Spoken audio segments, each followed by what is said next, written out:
you got to figure out what your brand story is. Mhm. How are you going to know what colors, what fonts, what any of that is going to look like until you're very clear on the foundation and the strategy behind your brand? Mhm. Meaning, who are you? What do you stand for? How are you different? Who are you meant to serve? Like really strategic questions. Welcome to the Rebel Energy Podcast with me, your host, Jade Ellsbury. I'm a corporate dropout and multiple six-figure online business owner. My mission is to help you get out of the 9 to 5 mindset and create a new narrative for moms working from home to gain more freedom, more income, and living your dream life by cultivating your own rebel energy. So grab a glass of wine, get comfy, and let's dig in. Hi, Rebels. I am back today with Mallika Malhotra. She is a brand strategist. I'm super excited to have her on here. She has a very extensive background in branding and work with some big brands. So I know she's going to give you guys some great information. So welcome. Welcome to Rebel Energy. Yes, thank you so much for having me. I'm happy to be here. Yay. So tell me a little bit about how you fell into the branding industry. Like, what is your background? Yeah, so I kind of feel like a dinosaur because I've been in it for so long. But before I became an entrepreneur, I worked on big brands. As you mentioned, I worked in advertising. So I worked on brands like L'Oreal and Oil of Olay, 1-800 Flowers. And I think what I learned in that corporate environment, I take on today when I work with female entrepreneurs on their brand campaigns, right? Because it's all the same. But I have been an entrepreneur for over 2 decades. I've had multiple businesses under my belt trying to figure out my way. But the one sort of path that stuck for a while was photography. And that's where I really started my roots. I did a lot of photography for children and family, and that kind of evolved over time to becoming more of a brand photographer back in 2015 when brand photography was like a hot new buzzword. Um, Yeah. and I did that for a long time and really sort of established my area of expertise in brand photography. And while I was doing that, I was also doing strategy because I felt that the best images were those that were grounded in strong strategy. Mhm. And I found over time, people started to come to me for strategy as well as photography. And so it kind of opened up some new doors for me. And it allowed me to think about how I could scale my business in a faster way instead of being more localized and more in person. Yeah. And if I was really being honest with looking at my skills, and this is what I talk about with my clients and my community, is really sort of leveraging what your strengths are, your skills and your passions. I was actually a much better strategist than I was a photographer. And for a season of my business, I was doing all the things strategy, photography. I was leading Instagram workshops. I had what I called a junk drawer business because it was messy, overflowing. And I guess the reason I'm so passionate now with niching brands is because I saw at that time when I was doing all the things and I was feeling burnt out and I was feeling like an imposter because I really shouldn't have been doing all of the things Yep. that when I narrowed down and I focused and I did that work internally of really trying to match where can I solve the best problems? Where is the revenue coming from already in my business? What am I passionate about? And deciding to go into brand strategy and getting rid of all of the other things, as scary as Mhm. it was a game changer for my business. And so, taking all that experience, the corporate, the other entrepreneurial businesses, but really doing the work on trying to figure out what's the best fit for me was my way of niching my own brand. And that has really, changed the whole trajectory of my business.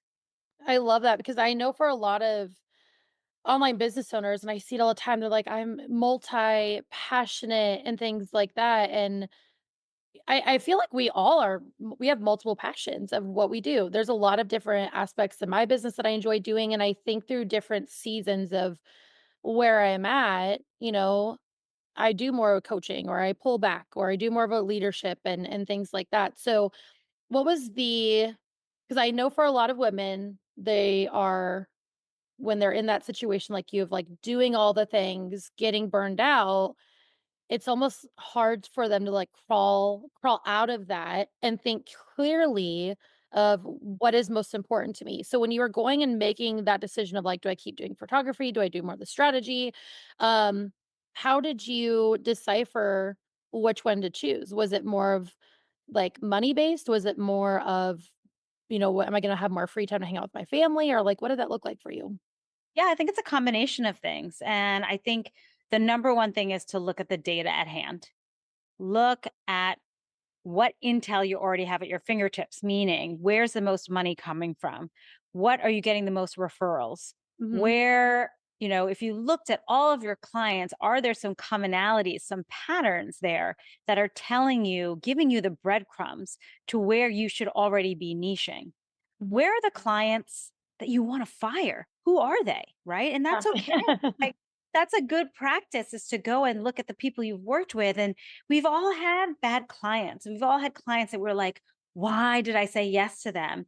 But we Yeah. have to do the practice of looking back and reviewing that so we don't make those same mistakes again because they will deplete your energy. They will steal your joy of the work that you'd like to do. Right. Yeah. And also looking at, which offers are the ones that are actually resonating, which ones solve the biggest problems, have the most urgency, are the ones that are my reputation is built upon. We can curate our offers. We don't need 10,000 offers. We should have one signature offer, in my opinion, and then you Yeah. have supplementary offers. But if you can really narrow and focus your business and your brand, in the long run, you'll have a healthier brand, you'll have a sustainable brand, you'll get known for something rather than being this Jane of all trades. Yes. And you'll actually fall in love with your brand again because you're doing the work that you love to do. Yes. And I'm so grateful that you said that because obviously as a business coach, talking to women in the DMs when they're either just starting out or kind of they let their business take control. And well, I'm like, well, who's your ideal client? Oh, I'm just open to taking on anybody. And I'm like, oh, to me, that's like red flag number one. And some people I tell you what, no matter how much, like, I send them over, my other podcast leak of, like, a previous season where I break it down, and they are just stuck of, like because in their mind, they're thinking if I niche down or like what you had said, if I have one signature offer, they have this in their head of, like, I'm gonna be turning people away, and Yeah. I think that's a bad thing, and it's really, really not. Yeah. You have to change your mindset, right? You have to Yeah. change your mindset from being this generalist to being a specialist Yes. and thinking of yourself as a master where you can go in really, really deep in that zone of genius, in your area of expertise Mhm. for a certain person instead of serving masses of people, being targeted for a certain person with a specific problem where you have a specific solution. Not Mhm. only will this help your messaging resonate and really connect at a deeper level, but it'll also just be liberating because you, as a business owner, and most of us, if we're starting out or if we made a choice to be a solopreneur, we're one person doing all of the things. So, how can you have multiple audiences with multiple messages, with multiple offers, right? You are just going to be paving your way to burnout. And so, it is a scarcity mindset to think like, I Yes. can't say no. I can't set boundaries because then I won't make enough money or, I just have to help everyone who comes my way. And instead I would say, why not step into your zone of genius and Mhm. serve at a higher level of excellence and Yes. be in that sense of confidence and clarity and flow? Why wouldn't you wanna be in that box? I wanna be in that box if you're gonna talk about Yes. putting yourself in a box, you know? Yes. Yeah, no, I'm totally resonating with all of that, and, yeah, that really makes a lot of sense. So, when it comes to branding, and I'm not gonna lie, I have paid for the last 5, 6 years for someone else to do my branding. I am a creative person in the sense of, like, I can create some, like, marketing strategies, like the logistics, but when it comes to art and colors and I don't know, for me, that's what I think about branding, and I suck at it. It's so bad. So, why don't you tell us a little bit if you have someone like me coming to you, because right, a lot of our listeners probably don't even have that they're just starting, they don't may not have the funds, or they're unsure of like what it would look like to hire a branding person. So let's just kind of break it down. What would you say to someone like me when I'm trying to figure out what my branding is going to look like for my business? Yeah, so I would say the first step before you hire a copywriter or web designer, even a brand photographer, is you got to figure out what your brand story is. Hmm. How are you going to know what colors, what fonts, what any of that is going to look like until you're very clear on the foundation and the strategy behind your brand? Hmm. Meaning, who are you? What do you stand for? How are you different? Who are you meant to serve? Like really strategic questions. I Yeah. think many new entrepreneurs, they pull the trigger really fast and they go to the sexy stuff and they want to have that logo and they want the Yeah. colors. And you will get there. But first, you have, in order to inform that person you're hiring of what the brand is, you have to do the work in figuring out the story. So Yeah. save yourself some money before overstep and go to that web designer or copywriter, because I have had so many clients. They're like, I keep hiring different people and different copywriters, and it's just nothing is sticking. And I feel like I'm doing all the things. You're doing all the things because you haven't worked on the foundation of your brand Hmm. first. So the first step would really be to ask you those strategic questions. Who are you? What do you believe in?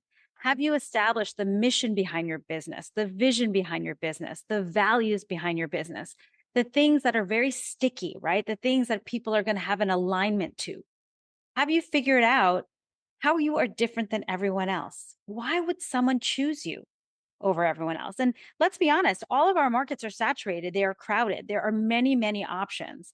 Oh And yeah. so if you don't want to blend in with everyone else, you're going to have to put your stake in the ground to say, I'm an expert in this, or I stand out because of A, B, and C, right? But you have to make sure that that message is crystal clear and it's not confusing and it's not the kitchen sink messaging where there's 10,000 things that you're talking about, Yeah. but nobody remembers anything, right? Yes. So I think, when you're just starting out, you're going to just want to sit with yourself for a little bit and do this work. Ask yourself those hard questions that's going to help shape the brand. And then you're going to want to test it out with your marketplace, because we don't live in a vacuum. We have to see how people interact, how they react, what resonates with them, right? So you're going to have to sort of experiment and test things out to see, is this connecting with my audience?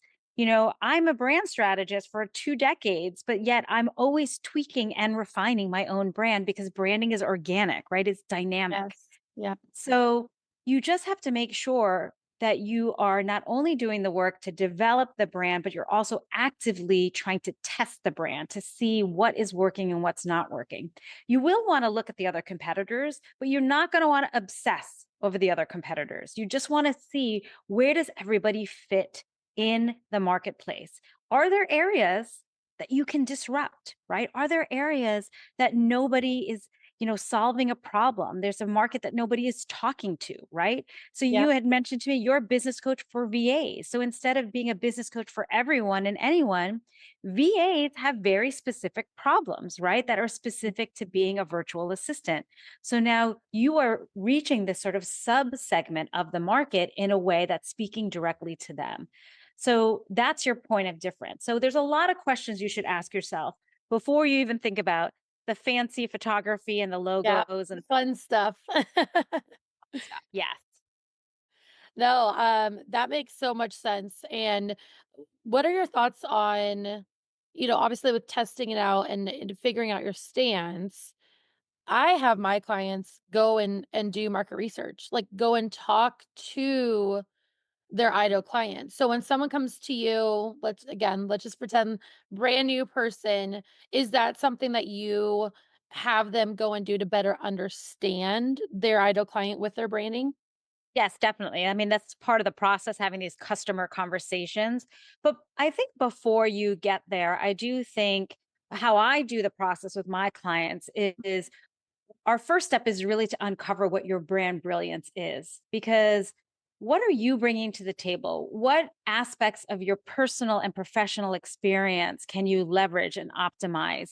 And when you can kind of pack all of that and look at it holistically, like the brand map of who you are, Mhm. then you can pull out those nuggets that might appeal to a certain ideal client, right? So instead of just picking an ideal client for whatever sake, it's almost like maybe you were your ideal client and you're 10 steps ahead, you Yeah. know? Maybe there's something from your past experience that allows you to connect deeper with that potential ideal client. So my first step before doing any kind of, ideal client avatar exercise is to first look at yourself.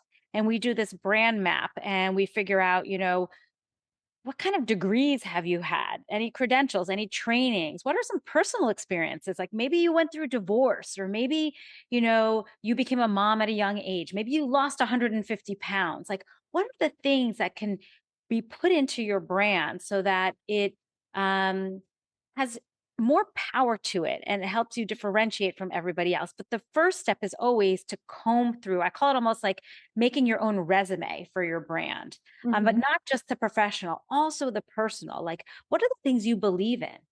What is your Yeah. point of view? Do you have any thought leadership? And when you can look at that holistically and to like, this is the brand of me, then you can start pulling out the pieces that you think will really resonate with maybe a prospect or an ideal target that you're looking to work with. So that makes so much sense. I do something, and I make sure everyone on my team as well knows as well too, of like I was in the National Guard. A lot of my family, like my uncle's deployed right now. I had a lot of uncles, grandparents, my dad. So like that's one thing. Even when they are, DMing people on my behalf, if they're a military spouse, if they are in the military themselves, I'm like, always thank them. That is something when they see rebel energy, I want them to be able to associate that with like the patriotism. So is that kind of what you mean about like the underlying like Yes. personality bringing that forward? Yeah, so that's a big piece of who your persona, right? And Mhm. so how can you leverage that? Is it something that maybe your niche are VAs, but maybe a lot of these VAs are army wives, Mhm. right? Like that's why they went into virtual, because they keep moving from city to city to city, and so they need something that's portable and transportable, and they also want to contribute to their family, but something that has flexible hours because their mothers also, right? Tired of making 3K in your virtual assistant business? In Rebel Energy Coaching, we have multiple tiers to help you grow and expand your income within your online service based business. I've been able to build $1 million brand, but it stemmed from creating a solid foundation as a virtual assistant. And that's what we help you do in Rebel Energy Academy. We don't just help you get started, we help you discover your purpose online. DM me GROW if you are ready to scale to 5K and beyond. Yes, yeah. I'm like, I know the answer, but I'm like, I want you to break that down a little bit further. Because we have, our clients do an exercise where it's just really a brain dump of like, what do you enjoy? What are you good at? Those different kinds of questions. And then they have their coach that are able to like look through that and pull some things out of like, okay, based on this response, you may be a good fit to at least start to do some market research, within these, few different things. So I love that you do that with your branding as well. So what does your business as the right now look like? Like if someone wanted to come and have like a branding makeover, why would they choose your brand and how do you help them figure that out? Like maybe container wise, or what's the transformation that they can see by working with you? Yeah, Sorry, there's thank you like for three asking. questions in there. I got you. So, I have a core offer called a Brand Breakthrough Mastermind. Mhm, And so this is a 4-month container where I work with a kind of a small group of women. It's not a membership of 100 people, it's like 15 women or less. Very, very tight, because my core values, my brand values have always been tangible impact and tight knit community. That's what I feel very important. So, I used to have coaches all the time being like, volume, velocity. And I was like, no, no, that's not what I want. And so I have built this program because it's in alignment with how I would want to be treated if I were a part of it and how I want to lead it. So the women who work with me are more established entrepreneurs. So they have an offer, they have an audience.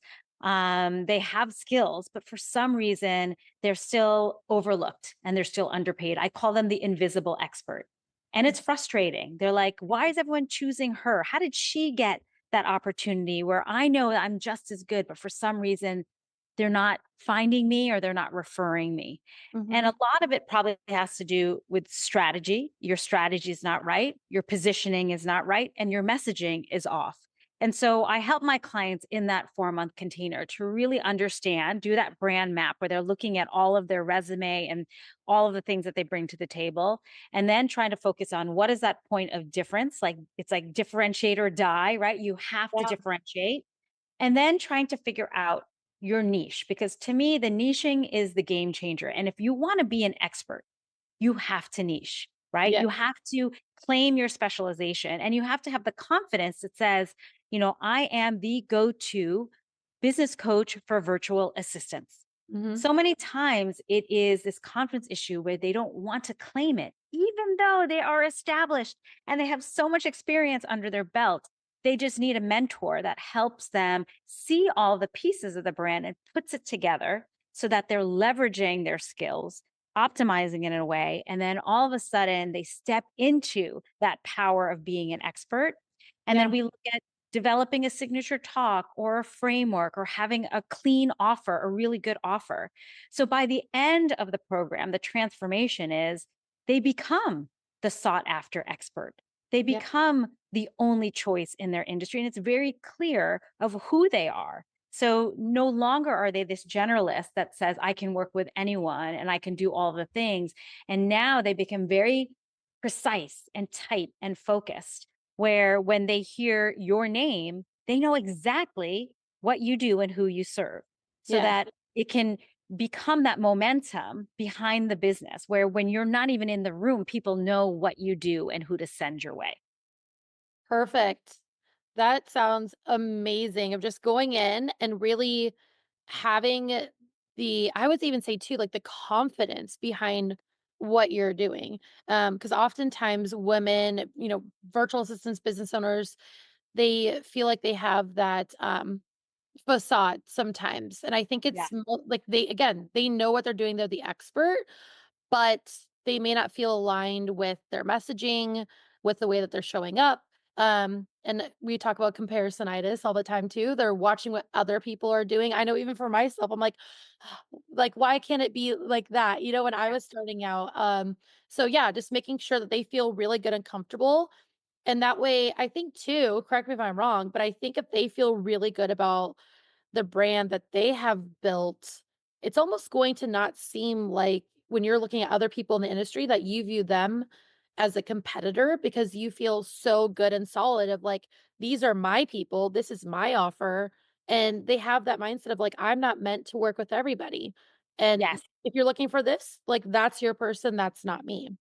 Well, that's the beauty of niching, right? It Mhm. is you're going to repel some people, and that's okay. And you're Mhm. going to attract a very specific type of client. And when you're in that space of niching your brand, what happens is that you gain that confidence and you almost feel like you're in a league of your own and all the Yes. other competition doesn't matter anymore because you've narrowed down your area of expertise, your audience, your standout quality, and also your solution. So these are kind of the four S's in my formula, which I call the bullseye branding formula. That's how I help people move from being this generalist to becoming more of a niche, like expert brand, right? And so when you can nail those four pieces, then the competition almost becomes irrelevant.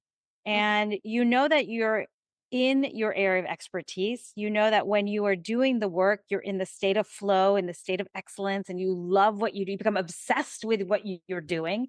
Yeah. And it's a whole different energy. And when you can project that energy, then it becomes contagious. People want to work with someone like you who's not saying, I can help everyone or I can do all the things. I do not personally, I don't have trust in those types of people because I don't know how they can help me if they can Same. help everyone. Yeah. So it's almost like, you take a lesson from the medical industry, right? You have pediatricians, general practitioner, family practice, it's very broad. Mhm. If your child is in a car accident and can't walk, you are going to a pediatric spine surgeon. a Yes. super, super specialized person, and you will pay or do whatever it takes to get your child fixed, right? That Yes. problem is big enough and urgent enough that you will go to that person and open up your wallet and say, take my money because I want my child to be healthy. So when you Yeah. are niched, you become a specialist, you become an expert, you're seen as an authority, you can command higher prices, you Mhm. stand out from other people, you have this authority. So now you're attracting more speaking opportunities, more podcasts, right? Mhm. More panels. You're attracting more opportunities for your brand. Yes, I love an analogy of the doctor. We just took my son to the allergist yesterday. And that was one of the things as well too. When I called the pediatrician, I'm like, this is what he's having going on. And she's like, no, you don't need to go to see a pediatrician. You need to go see an allergist. And so I think that's like very relatable, right? Especially with moms with sick kids. It makes a lot of sense breaking it down that way. So what would you say to anyone right now that maybe kind of on the fence of figuring out, okay, is it a branding issue or is it something maybe else? Like if they're on the fence of maybe even wanting to work with you or another brand strategist. Yeah, I think, if you're finding that the clients aren't coming or you're attracting clients that are not good clients, Yeah. if you're not getting referrals, there is a messaging issue. There's some Mhm. kind of strategic issue that people are not understanding your brand. It's Mhm. unclear. And so you kind of need to press pause. You need to take a step back and you need to go back to those strategic elements of your business. Who am I? What do I stand for? How am I different? Who do I serve? What's the transformation that I make? There's something there that is not clear. And that is why it is very hard to conduct business. That's why you're not getting clients. That's why you're not getting referrals. You're not getting leads, right? We have all of the marketing tactics, right? But it's less of a marketing thing and it's a more of a strategic thing. Mhm. So if you can understand the strategy first, then it will make it easier then to figure out which lever in the marketing plan do I pull if I know what the message is or the strategy is first, right? So, I think if your business is plateauing, if it's slowing down, if you've been attracting the wrong clients, it's a good time for you to press pause and to really go back and look at what your messaging and strategy is. What does it look like? And maybe you need some help. Maybe you're so in the weeds that you can't even see it, right? Yep. But it is this frustration that I hear a lot from my clients when they come to me, right? There's a frustration, there's this, I've been doing this for so many years. I have so much more experience, but why are they choosing this person over me? Right? Mhm. It's the invisible expert. Um, and so if that feels like you, then it could be time where maybe you need some tools where you do it on your own, or maybe you need a coach or a mentor, someone like me, or maybe you need your business bestie to kind of really dig in. But it won't change if you're ignoring it. And if you want different results, you have to do different things. So just kind of really think about that as 2025 is right around the corner. Yes, that's such a great way to end this as well too. Because I know as we're recording this, I'm like, we've got 2 months left. So thank you so much, Malika, for your knowledge and your insight. I really, really appreciate it. Yes, thank you so much. It was a pleasure to be here.